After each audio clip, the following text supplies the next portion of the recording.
जय हिंद दोस्तों, रक्षा करने के चैनल में आपका स्वागत है। दोस्तों, आज के इस वीडियो में मैं आपको एक जबरदस्त रिपोर्ट समझाऊंगा और ये रिपोर्ट है पीएम मोदी जी के मंत्रियों की। जो मंत्री हैं पीएम मोदी जी के, उन्होंने पेंशनर्स की और सरकारी कर्मचारियों की मांगों को लेकर लोकसभा में, राज्यसभा में, संसद में जवाब दिया। तो उसी की मैंने एक पूरी रिपोर्ट बनाई है। मैं आपको समझाऊंगा कि जो इन मंत्रियों ने जवाब दिया है लोकसभा में, राज्यसभा में, इसका रिजल्ट क्या निकलेगा, मोदी सरकार आपको क्या देगी, और अभी ऐसे कौन से मुद्दे हैं जो अभी पेंडिंग में पड़े हैं भारत सरकार के द्वारा। तो दोस्तों, कुछ सवाल जवाब मैं आपको समझाऊंगा, वो भी पॉइंट वाइज पूरी रिपोर्ट में आपको समझाऊंगा। जैसा कि दोस्तों आप पीछे बोर्ड पर देख रहे हैं, मोदी सरकार क्या देगी क्या नहीं पेंशनर और कर्मचारियों को, जरा ध्यान से समझिए। और दोस्तों, जो मैंने ये पॉइंट लिखे हैं किसके आधार पे, लोकसभा, राज्यसभा, संसद में दिए गए जवाबों के अनुसार जो मंत्रियों ने दिए हैं।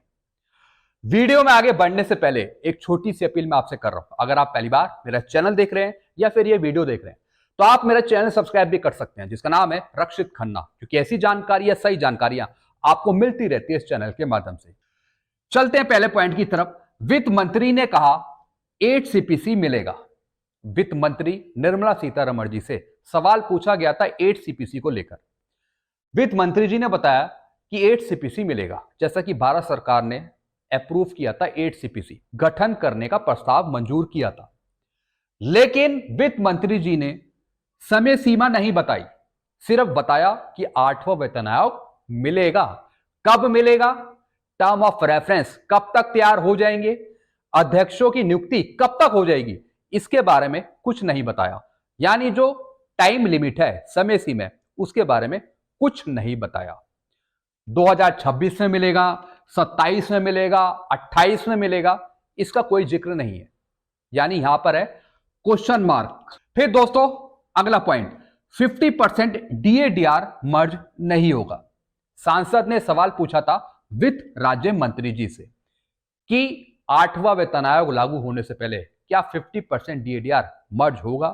साफ मना कर दिया कि 50% डीएडीआर मर्ज नहीं होगा, क्योंकि भारत सरकार 6-6 महीने में आपको डीएडीआर दे रही है। आपकी जो पेंशन बढ़ रही है वो डीए के अनुसार बढ़ रही है, इसलिए 50% डीएडीआर मर्ज करना जरूरी नहीं समझा। ऐसा जवाब भी मिला है हमें। तो दोस्तों 50% डीएडीआर आपका मर्ज नहीं होगा, ऐसा खुद ही यहां पे वित्त राज्य मंत्री जी ने बताया है।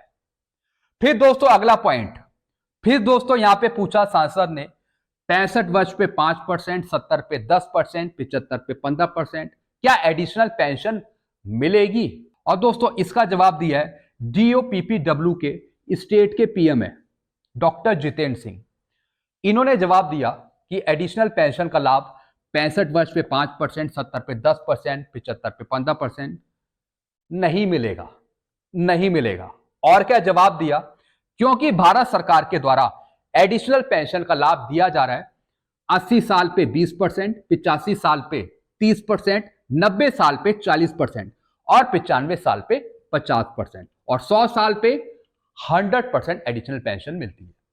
अब दोस्तों जो केंद्रीय मंत्री हैं, इन्होंने जो जवाब दिया कि एडिशनल पेंशन हम दे रहे हैं 80 साल पे 20%, क्या इनसे पूछा गया क्या 80 साल पे कितने पेंशनर्स आ पाते हैं, क्या काफी पेंशनर्स जीवित रह पाते हैं 80 साल पे। ये मेरा सवाल है इनसे। मुझे तो लगता है कि ज्यादा पेंशनर्स 80 साल पे नहीं पहुंच पाते, इसलिए डिमांड करी गई थी कि 65 वर्ष पे 5% एडिशनल पेंशन दी जाए, 65 वर्ष से शुरू करी जाए एडिशनल पेंशन।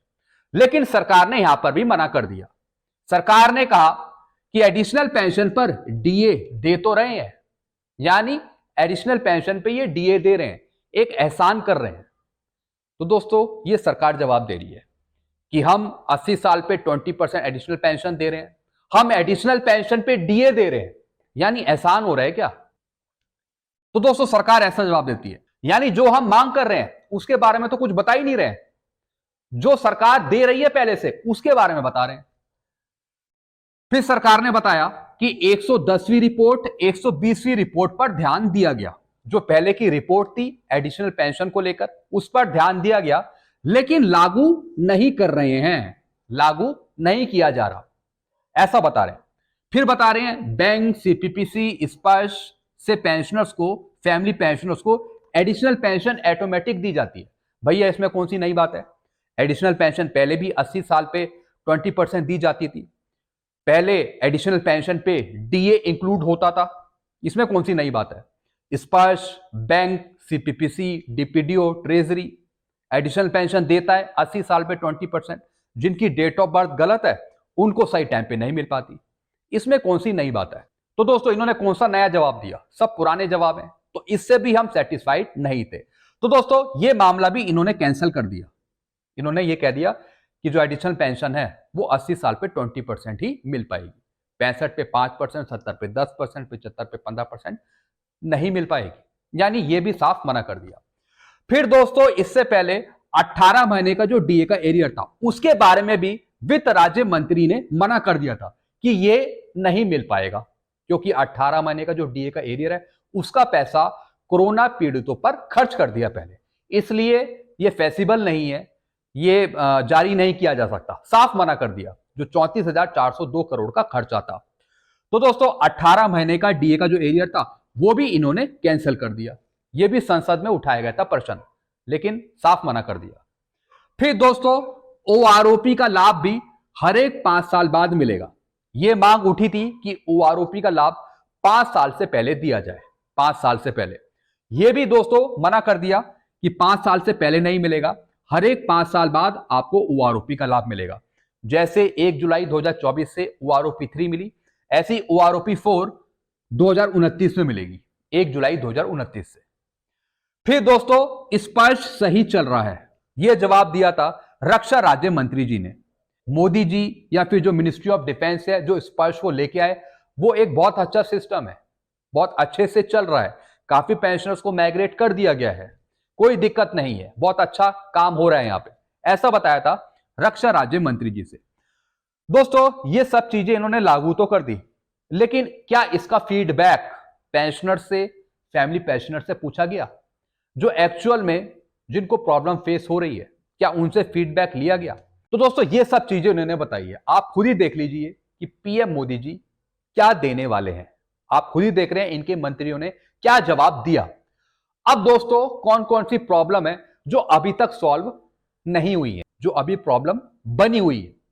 ओआरओपी की विसंगतियां एक्स और वाई ग्रुप की अभी तक दूर नहीं हुई।